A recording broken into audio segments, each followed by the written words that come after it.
All right, in section 4.5, we are going to look strictly at quadratic inequalities. Okay, we saw a glimpse of this in the last section, section 4.3, but now quadratic inequalities will be our sole focus. Okay, so remember, a quadratic inequality is an inequality that can be written in the format ax squared plus bx plus c is greater than 0. Okay, and of course you can also have one of the other inequality symbols, greater than or equal to, less than or equal to. Okay, it is imperative that you understand your inequality symbols. If you mix them up, you've got to make sure you get them straight. Okay, so I'm going to write them out to the side here.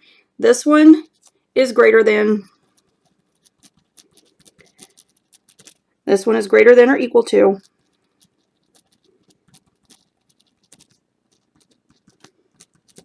This one is less than. And this one is less than or equal to. Okay, so like I said, we did this. I added a little piece to each problem in section 4.3 to get a jump start on this section. Okay, it is going to be quadratic, so it is still going to involve a parabola. Okay, but now you've got an inequality symbol. Okay, you've got the greater than or equal to, the less than or equal to. Okay, not an equal sign. Okay, that makes it a quadratic inequality. Okay, it was the part C on all the section 4.3 problems. Okay, so if you remember how we solved the quadratic inequalities, all we did was we already had our parabola graphed, okay, and then based on our inequality symbol, we had to figure out if we needed to look above the x-axis or below the x-axis, okay? And when you write down your answers, it has to be using x values, okay? And you have to use interval notation, okay? Right here, I have the steps listed out for solving a quadratic inequality graphically, okay? We're going to solve it graphically. You could do it algebraically by making a table, but that's a lot of work, so we're going to solve it graphically since we already spent a lot of time graphing parabolas, okay? It is exactly what we did in part C in all those problems in section 4.3, okay? I am not going to take the time to read through this, okay, because it's exactly what we did. Like I said here, we're either trying to figure out, once we have the graph of our parabola, if we need to look above the x-axis or below the x-axis, okay? All right, so in example 1, okay, you are given a quadratic function. There is no equation. All you have to go on is the picture, okay? Now remember, my little grapher doesn't put the arrows on the endpoints, so the parabola is understood to do this. It's going down forever, okay? So it says use the figure to solve each inequality. Okay, we've got 4 different inequalities here. This parabola is assumed to be your f of x. Okay, in part A, we want to know where f of x is greater than 0. Okay, so remember, f of x is the same thing as y. So we're trying to figure out what part of the parabola has y values that are bigger than 0. Okay, and so that is going to be right here. Okay, remember, when you want positive y values, you're looking at this part. This is where you have positive y values. Look at the y-axis, okay? So you want the part of the parabola that is above the x-axis, okay? Because when you're above the x-axis, that is when you have positive y values, okay? So I'm highlighting the part of the parabola that we're looking at, okay? So remember, when you write down your answers, and you're not reminded of this at all in the directions, but when you write down your answer, it has to be x values, okay? And you do want to use interval notation, because remember, if you have an x value like 0.5, halfway between 0 and 1, okay, that x value has a positive y value, okay? So you want to catch all the decimals in between. Okay, so when I write down the answer, okay, this part of the parabola that is above the x-axis, it happens between the x values of -2 and +2. Remember, you need to go from left to right when you're doing interval notation. Okay, now you need to make a decision about the endpoints. Okay, do I include them or not? Okay, well, your y values, because you're dealing with strictly greater than, your y values cannot actually equal 0. Okay, so these two x-intercepts, you've got 2, 0, and this point is negative 2, 0.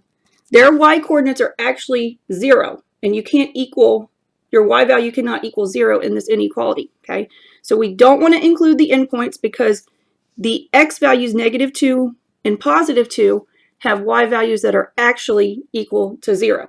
Okay, so we're going to use parentheses. Okay. All right, part B is nearly identical.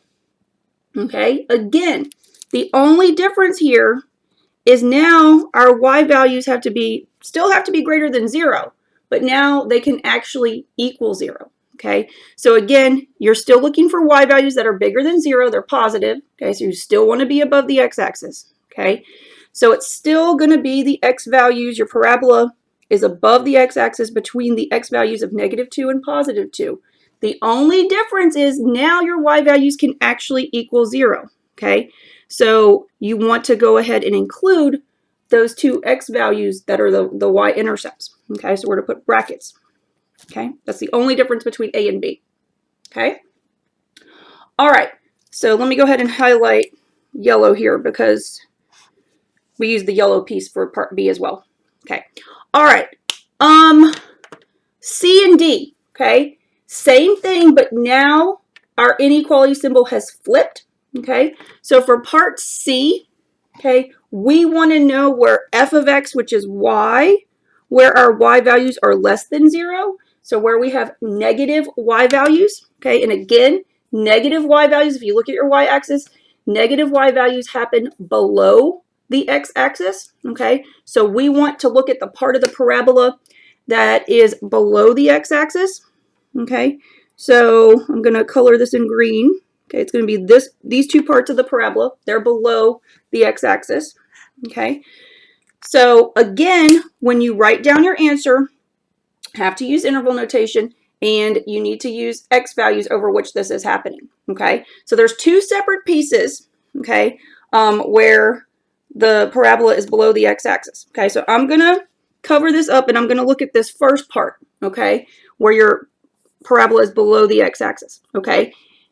This green part is corresponding to these x values right here, okay?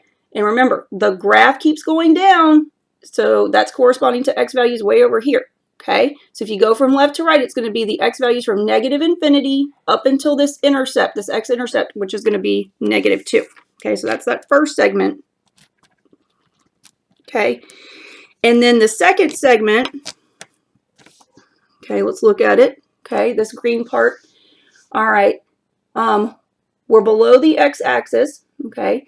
What x values does this correspond to? Remember, this keeps going.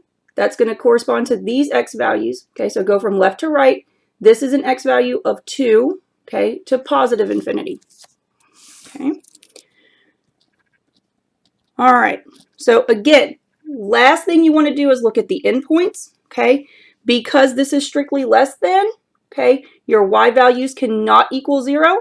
So we're not going to include negative 2 or positive 2. We're not going to include those x values. So we will use parentheses, okay? And you can put your little union because you're considering both segments, okay? All right, and then finally, part D, nearly identical to part C. We've just changed the inequality from strictly less than to less than or equal to, okay? So again, you want y values that are less than or equal to 0, okay? So you're still looking at the green segments where you're below the x-axis, okay? So the only difference here is now your y values can actually equal 0. So you want to go ahead and include the two x-intercepts there, okay? So our answer is going to be from negative infinity to negative 2 included, okay, union, include positive 2 off to positive infinity, okay? And this is how you would do the problem, you know, if you were just given a graph with no equation to go on.